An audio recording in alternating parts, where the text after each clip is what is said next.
Los pronombres personales son palabras que se utilizan en lugar de un nombre para referirse a personas o cosas. En asturiano, todas las cosas son masculinos, él, o femenines, ella. Los pronombres tónicos pueden presentar formas distintas acordíes con la su función. Ejemplo, ellos ahora salen con nosotros.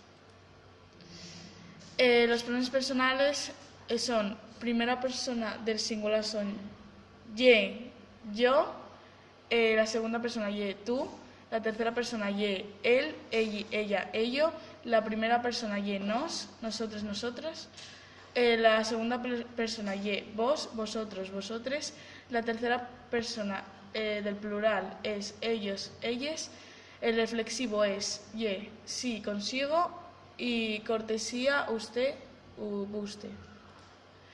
Cuestionario. ¿Qué son los pronombres personales? A. Son una parte de la oración o clase de palabra que complementa un sustantivo. B. Ya la clase de palabra con la que se expresen acciones, procesos, estados o existencia que afecten a las personas o las cosas. C. Son palabras que se utilizan en lugar de un nombre para referirse a personas o cosas. C.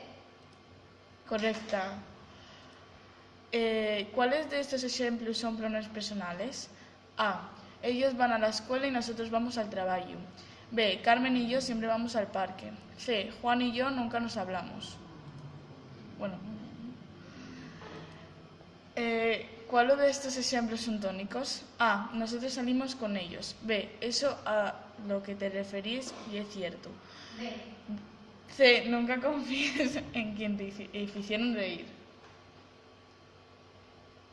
B. Incorrecta. Nosotros salimos con ellos. Y ya.